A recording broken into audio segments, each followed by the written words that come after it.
Alright, welcome back. My name is Brian with Zimco Survival, and today I have a review for you guys today of Teton Paracord. Teton is probably one of the best paracord manufacturers that I've personally ever seen. So let me go over some specs with you guys today. I bought this on Amazon for probably $25. Got 100 feet. It's expensive for paracord. Their standard, I believe, is $18 per 100 feet. But I decided to buy this because I've heard a lot of things about it, and I decided I'd go ahead and give it a try and let you guys know my honest opinion of it. This is a 550 paracord. It's 7 strands internally, although I have cut a piece off and I found that the internal strands on this cord are a bit thicker than standard 550 paracord. They are, instead of just 2 strands wrapped around each other, excuse me, it's 3 strands. So each one of the strands in this cord is a bit stronger than you would find in standard 550 paracord. It's fairly stiff for a paracord. I don't see that being an issue for me. It still ties really well. I haven't had any problems with it.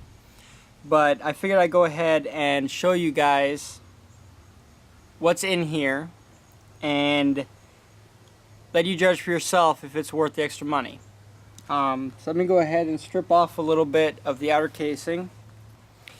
There you are. Once you strip the outer casing off, that's what you'll see.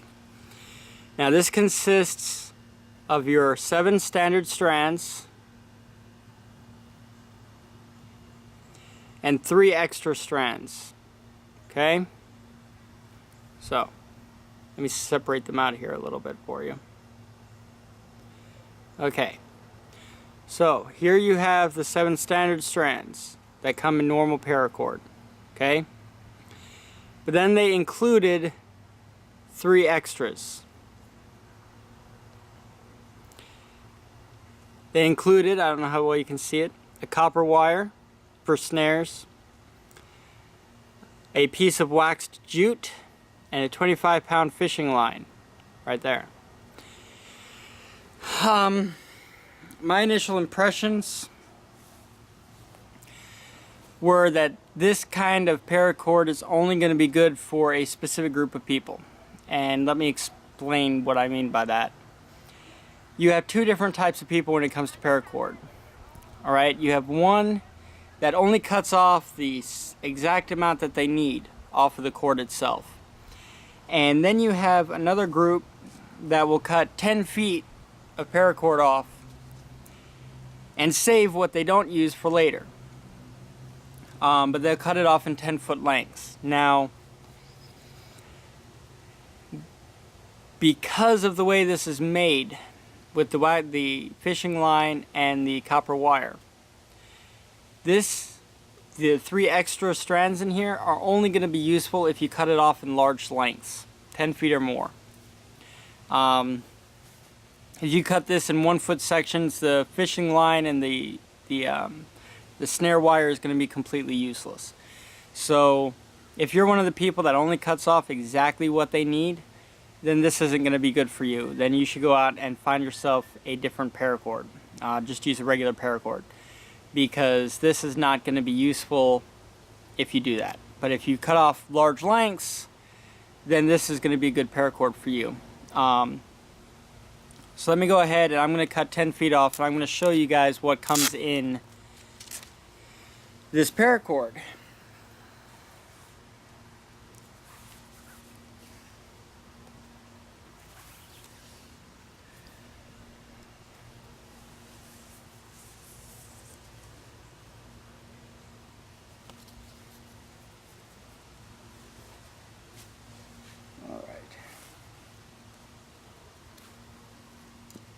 There we go, 10 feet. Now, this stuff does not like to unravel very well, so I'm going to have to go and redo this, as you can see, if that's something you want to consider.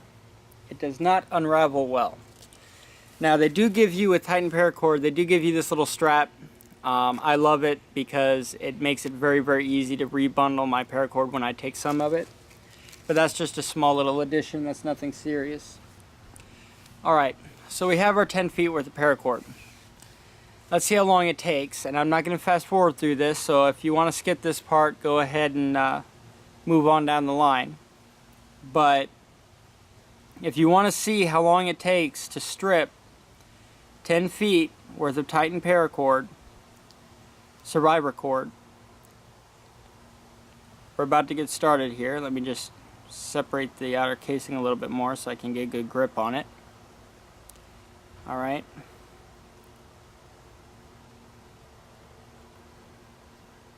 There we are. Now, let's start pulling.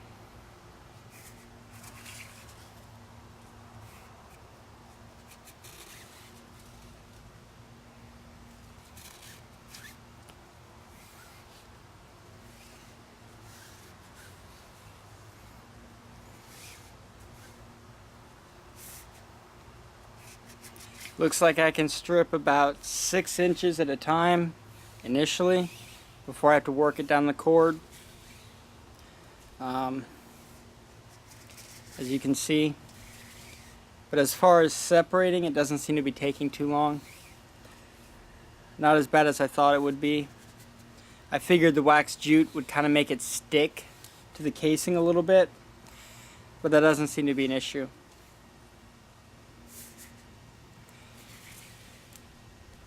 I'm already about halfway done with it. So that's actually really good.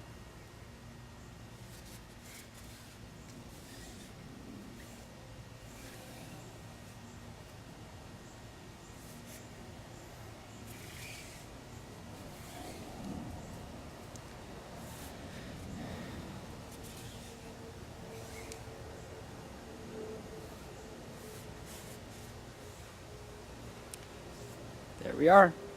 Didn't take long at all. And this is what you're left with. Okay, now the wax jute didn't break.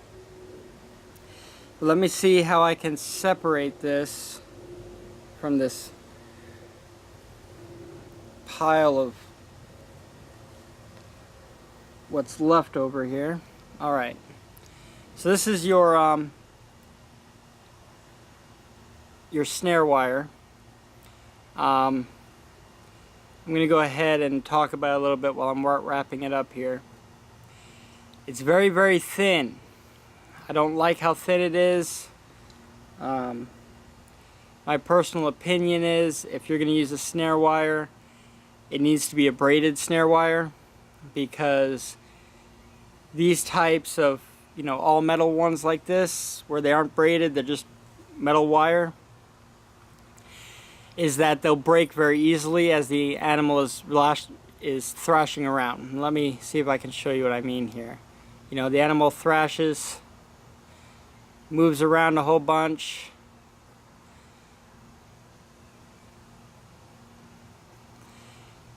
And if you can see right down in there, you can see how it's starting to pinch there.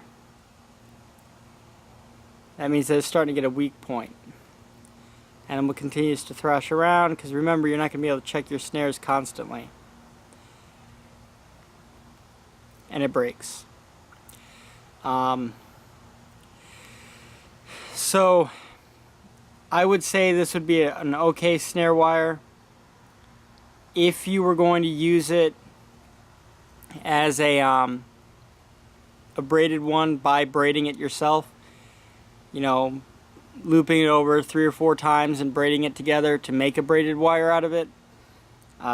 If you had nothing, this would be useful, but it's very thin. I doubt that that you could just use it as is without it, breaking really easily. So if this is something you want to consider for your snare wire supply, I would definitely double or triple or quadruple this wire up. I don't think it's very useful as it sits right now.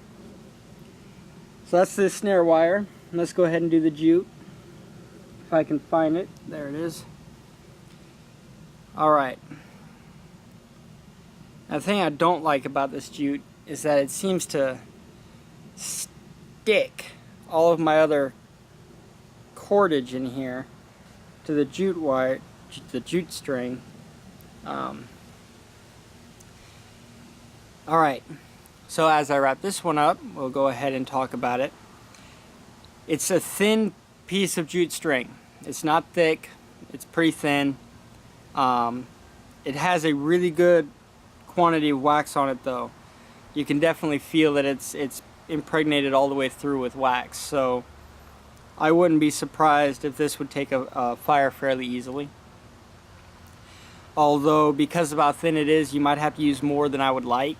You know, you might have to use a whole 10-foot roll like this to actually get a good fire started. Now what I'm going to do is I'm going to actually light this for you guys today at the end of the video so that you guys can get an idea. And what I'll do is I'll actually cut this in half and use only 5 feet worth and see how that does. If it doesn't do well, then I'll use the whole 10 feet, and it'll give you guys an idea of, you know, how much jute cordage you'll need out of that rope in order to actually make a fire with it. So we have that. The next piece is, of course, your 25-pound fishing line. Now this is good quality fishing line. It doesn't feel cheap. It is just standard monofilament. You can see, just basic monofilament fishing line. But like I said earlier in the video, it's fishing line. There's no real reason to review this particular component. But if you are going to use this paracord, make sure that you cut it off in 10-foot sections, because anything less than that and this fishing line becomes useless, because you need a good 10-foot section on this fishing line to actually be useful for much. So you have your little pile of fishing line now. Let me go ahead and tie it off a little bit so it doesn't unravel here on me. My hands are covered in wax from that jute. Okay. This is enough fishing line to actually catch a fish. So, in my opinion, if you cut it in 10-foot lengths, the fishing line that comes with it is absolutely useful. And then you end up with this nice pile of guts. Because of the way this is set up, if you strip this cord, all these cord components down to the smallest little fiber, and let me show you that really quick. I'm going to go ahead and cut a little piece off here. Alright, as I said before, this is actually made up of 3 separate strands instead of the standard 2. So, let me show you. See? So if you take one of these little cords, a 10-foot section, and you strip it down to the individual cords, which this right here, believe it or not, is strong enough to tie a shelter together with. Okay, just one of these little strands. So what I would do, if I didn't need a fairly substantial amount of strength out of this cordage, is I would take the full 10 feet, all 7 core strands, and separate them out. If you do that, you'll end up with 210 feet worth of cordage from a 10-foot section of Teton paracord, which in my opinion is really good. Plus, of course, you end up with the outer sheath. This makes a really good bank line or ridge line, for holding up tents and things. This is extremely strong. It's not going to break, so you can gut this and still use it pretty well for that kind of thing. And then use the rest of this to make whatever else you need, including extra fishing line if you need to.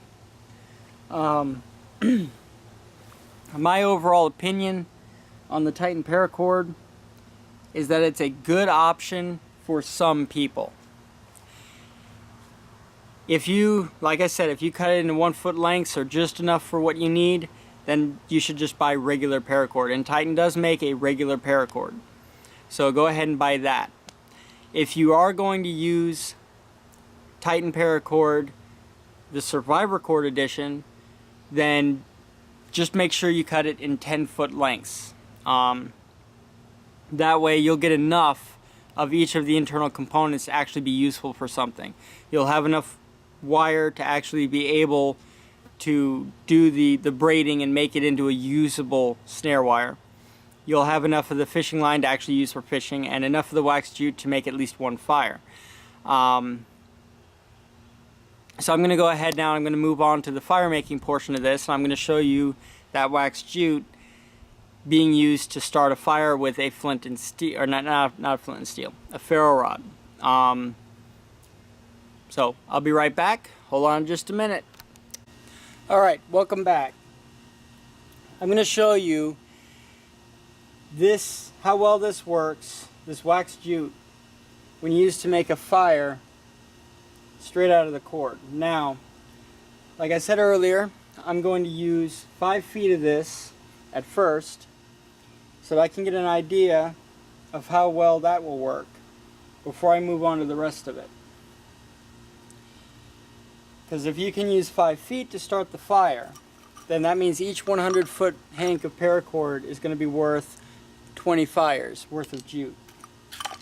Let me clear that off there. I'm doing it on the concrete because right now that's the driest place I have. Alright, now what I'm going to do is I'm going to take this jute and I'm going to process it.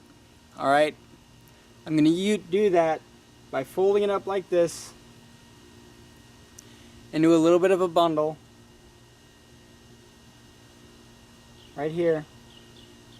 Then I'm going to take it, I'm going to rub it against itself. What I'm basically doing is I'm breaking some of those fibers, getting it to fluff up a bit,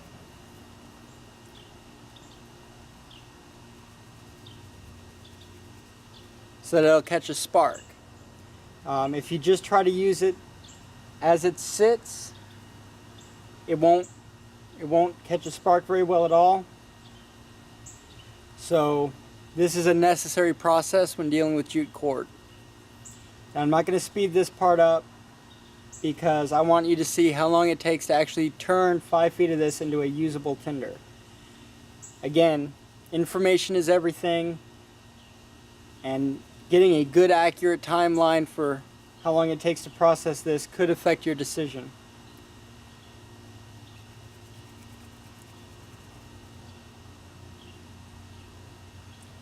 So, I'm just going to keep rubbing this around here.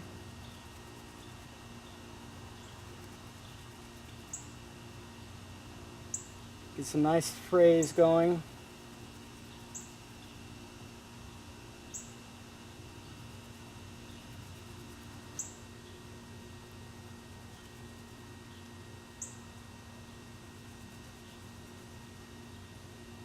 All right.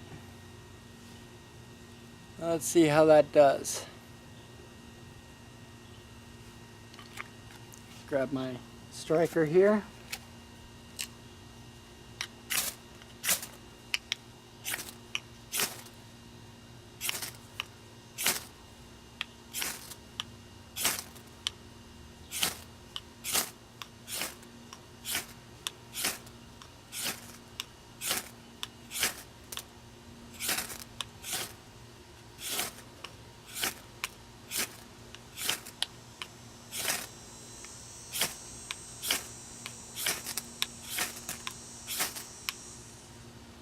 We have fire. There we go, we have fire. So there you are. Let's see how long this burns.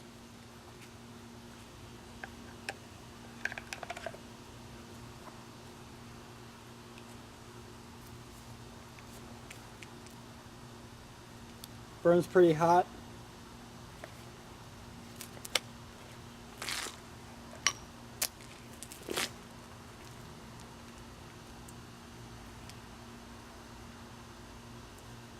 I wonder, can you use this to make a candle?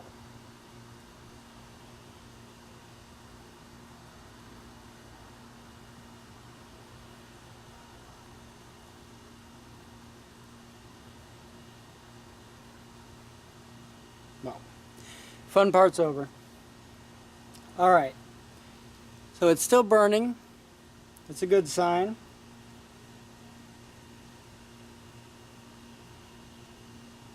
Wasn't too hard to get started. In fact, I'll probably be willing to bet you could do it with 2.5 feet worth and still get a pretty decent burn time out of it. Let me move you guys over here so you can see me. There we are. And move the zoom out. There we go. Alright, sorry about that. Honestly, I was a little bit impressed with this. With how thin it was, I really wasn't expecting much. And I figured the process time would be much longer than it was. Overall, I'm pretty impressed with everything in it except for the copper wire. I would have been much happier if they had put in a braided snare wire, even if it was a thin braided snare wire. Just because a solid wire like that has a tendency to snap if it gets twisted too many times. And most prey animals caught in a snare are going to twist and fight and wiggle, and that could very easily snap your snare wire if you just use it the way it is now. So keep that in mind. As far as the jute and the fishing line goes, they are absolutely useful. So would I buy it if it didn't have the snare wire in it? Yeah, I would do it. It would definitely be something that I would keep in my kit. So I hope that helps you guys make your decision. And as always, thank you so much for watching. And if you like this video, please hit the like button and subscribe. Thank you so much, and please have a great day. Bye-bye.